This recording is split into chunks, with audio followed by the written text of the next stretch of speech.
exploded onto the Smash Ultimate scene, and I remember, like, what was his crazy record when he going into Genesis? I believe he won 18 tournaments in a row. Like, he hadn't lost the tournament yet until he entered Genesis. And then at Genesis, he still performed really well. I believe he got himself within the top 16, if my memory's right. I know he beat Leffen's Pokemon trainer along the way there. And Pandarian has been performing fantastically at a lot of the more like regional events, and like the Lifespan of Ultimate has been known as kind of one of those sort of prodigy-esque players, right? Yes. In that 14, 15-year-old range, but still absolutely a monster to these grown adults that play the game. Yep. Yeah. Okay. FYI, viewers, tech team is on top of audio issues. They're going to have it fixed after this game. But something that doesn't need to be fixed, the gameplay going on right here. We've got a real healthy back and forth. Fun fact, this is a run back of sorts. These two did play at that big GameWorks pot bonus tournament down in Vegas. Yeti was able to take it there, but that was also before Pandarian started kind of making a name for himself on a national scale. So we will see if he's learned something from then. It looks like right now, based on the stage control he's commanding, he has. It's a very nice series of edge guarding coming out there, but Yeti manages to sneak his way back on with a nice crash bomb being planted on Pandarian. And the nice thing about that is because you as the Mega Man know it's going to go off in 3 seconds, like both players know it, you know they can't comfortably throw out a hitbox at that time without also being hit by that crash bomb. And it kind of forces them to be defensive just in the window you need. I think what Pandarian tried to do there with that Pokemon switch was he tried to switch as Crash Bomb was going to explode. I don't know if that negates the explosion or whatever, or if it just delays it. Usually, yeah, Pokemon Switch is just a better spot dodge, is how it works functionally. I'm actually curious whether or not like the sticky actually just goes away, because you do change Pokemon, right? And I haven't really seen that. It's technically not like the same character, so curious little interactions that probably a lot of people don't think about until they see a matchup like this played at a high level. Mm-hmm.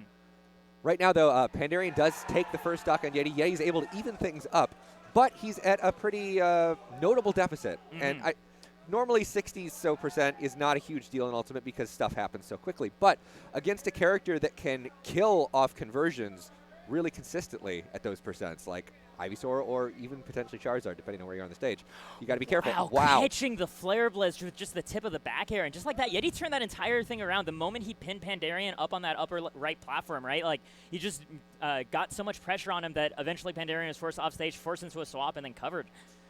So this is actually going to be really important for Pandarian to just stuff this momentum, get as much as he can, because he's been able to get Yeti on the ledge and get a whole bunch of damage there. It's being able to find the kill off that's been challenging. Yeah.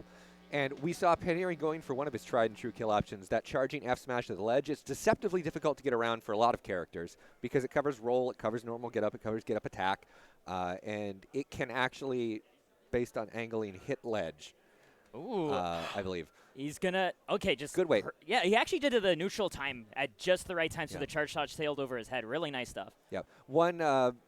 One thing, though, that I think Pandarian's going to pick up on pretty quickly is that F-smash to the ledge that he likes going for so much with Ivysaur is not going to work when Megaman can just jump pellet. Oh, yeah, good point. We already saw it interrupt there, and I don't suspect he'll go for that option a whole lot for the rest of the set. And if I were Pandarian, I'd be thinking about the rest of the set right now because he's at a very precarious spot. Pokemon Trainer can make big plays, but this is a big hill to climb. I do like that Pandarian's not getting too impatient, even though he was at like a full stock deficit, right? He still remembered the fundamental of like, I'm going to watch that center stage sooner or later, yet he has to make a gamble on his way back there. Otherwise, his back is in such a tough situation. But here we go. The forward air is going to do it. And Yeti takes that almost with the JV2 stock. But first game out of a best-of-5 set, as always, so things will develop as things go on. And like you pointed out earlier, right, actually, I guess some of those things are just things that Yeti could change to be able to win even more. So we'll find out as they go. When you've got players of this caliber, there's going to be plenty of back and forth adaptation going on throughout a best-of-5 set. And that's what makes this so interesting to watch.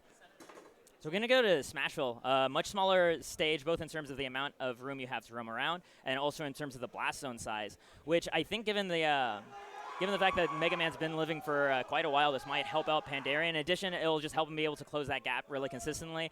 And when you have Ivysaur and also like Charizard's like up smash, you can shark underneath that middle platform very nicely as well if he gets a juggle started. For sure. I like this counter pick a lot. Pandarian's very comfortable on the stage, and I think, like you were talking about, it patches up a lot of the holes that were going on last game with Yeti just surviving way too long.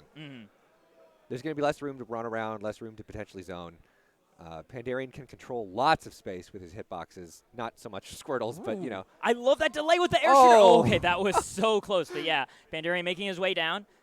That little bit of a stall mix-up with the Pokemon switch, I think, catching Yeti off guard, and Pandarian's in a good position. Now, one thing that we haven't seen Pandarian going for is the down air at the ledge, but the reason for that is Megaman can mix up his timing so much because he can choose whether or not to double jump after his up B or beforehand, so you're never quite sure when exactly he's going to look for that. Yeah. So Pandarian, I think, has been looking more for just ledge trapping instead. I actually feel like the down smash that we just saw from Megaman might have been a bait. Yeti's certainly a smart enough player to go for that, and we had a Megaman here for a long time. Locke, he actually played today, but doesn't come out stuff super often anymore. He would occasionally use that because it's kind of laggy, not super active, to convince people to try and punish him, and then immediately do something really, really painful as a result. Yeah, because everybody knows that move is laggy, but people don't use it enough for most people to know how laggy it is. Exactly. Yeah. But you know who does know how laggy it is? Megaman mains. And yeah, Pandarian also does now too. Ooh, beautiful Okay. little snipe. I All love right. that. I mean, that's something that you can't really do on Stadium as easy as the fact that this entire stage is just that thin. So Yeah. you can really snipe deep into it. Exactly. He's taking full advantage of this stage. Not just the blast zones, but the the depth of this stage even. Just dead even right now, 0% on both people. The crowd is going wild. I'm not sure if it's for this or if it's for another game that's happening off stream, but they're both probably equally exciting. I wouldn't be surprised. Ooh, Yeti actually getting the catch there. Yeah, nice leaf shield. Little leaf battle there going on between Ivysaur, Nair, and Megaman. He's really taking advantage of the fact that a lot of these Pokemon don't have a way to cover the diagonal up angle, so he keeps jumping up so that if Pandarian just runs in, he can land down with an aerial to punish, or otherwise he can throw the Metal Blade diagonal down and get him that way. Yes, definitely. Yeti looks very comfortable in the matchup, I would say, which makes sense because Ned is also in the Midwest. That's true. Yeah. Ned is more of a Squirtle specialist, but he can play all of them. Yeah. Okay, Pandarian understands how to recover. No cause for alarm just yet. Yeah. One thing that does look really difficult about this matchup for Pokemon Trainer. Oh, that was beautiful follow-up off the Crash Bomb. I can't even talk about things because cool things happen before I'm done speaking. I guess that is one of the difficult things, yeah. Yeah, but one thing that's difficult is Ivysaur has a lot of trouble zoning with Razor Leaf because pellets cancel out Razor Leaf. And pellets are way faster than Razor Leaf. Yeah, and especially, it's a way less of a commitment too, because Megaman can be jumping as he's doing it and still be able to be mobile. Very mobile zoner. Yeah, so all those conversions that Pokemon Trainer is going to look for from that Razor Leaf going to be way harder to secure. And as we mentioned, the mobility, right? Those were 3 instances where Yeti did triple pellet, right? And the thing he did with the third pellet was different every time, right? One time he crossed up, one time he faded back, and one time he just jumped straight up with a full hop, right? Yeah. So if you're Pandarian in that situation, trying to guess at where he's going to be next to get the punish is actually as hard as possible. Definitely. Such a versatile tool, and Yeti is using it to great effect right now. And Pandarian, not out of it yet. We're equal stocks, but he's going to have to play this immaculately, channel that patience we saw toward the end of the last set, and make sure he doesn't take any more unnecessary percent, because Mega Man certainly has the options to kill, as we've seen so far. I think at this point, you almost kind of have to accept that, okay, I guess I'm just at death percent to a lot of stuff right now. Yeah. Because, Pandarian's just trying to find his one opening in terms of, it looks like trying to joust with the back air that Ivysaur has. Just that little bit of disjoint that can go over a lot of those pellets. And it's working so far. I mean, he's kind of pecked. Oh, there we go. Scooped just on the high legs. That had to just barely connect. But, the thing is, if that back air strategy, if he landed just a few more of those, there's the potential of, hey, now I can go Charizard, and his back air reaches even further, and now it's going to kill because we're on Smashville. Yeah. So, that was a route to victory. Of course, challenging because it's a comeback route. Yeah. And, if comeback routes were as easy as the normal route, the game would be, a little bit volatile. For sure. Yeah. Pokemon Trainer, definitely a playmaker character, though. Between Charizard's back air, which got buffed. I guess that's the design decision you could make. And then some other things like Vine Whip. Just Sweet Spot F-Tilt is, a serious threat at the ledge as well now. Dude, them characters nuts. We just saw a character switch. Yeah. Pandarian going Wolf, which is a secondary he's been training up for a while.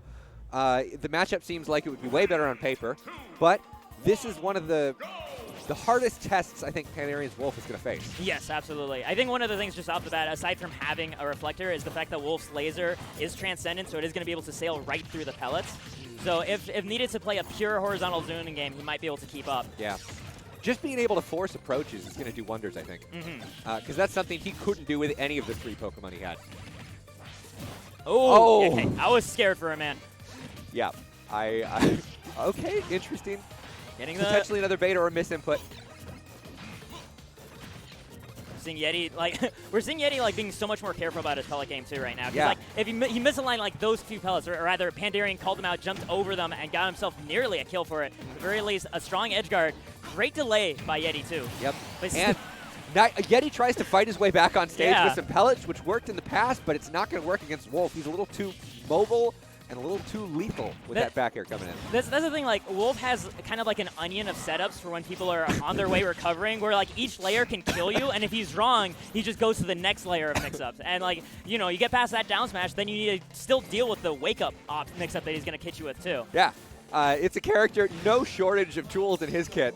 We've seen it since the game released, and, I mean, he's kind of fallen a little bit out of favor as the meta's developed, but certainly nothing to sleep on. That being said, I mean, Yeti's holding on to stage really well. That is where you can kind of catch Wolf, is especially on his way back to the stage. Both the limited distance of his up B and the fact that his side B doesn't snap are big opportunities. And, you know, another thing that we're seeing come this DI! Yeah, this is crazy. Another thing we're seeing come into play here. Oh, I like that coverage. You just barely mistimes it.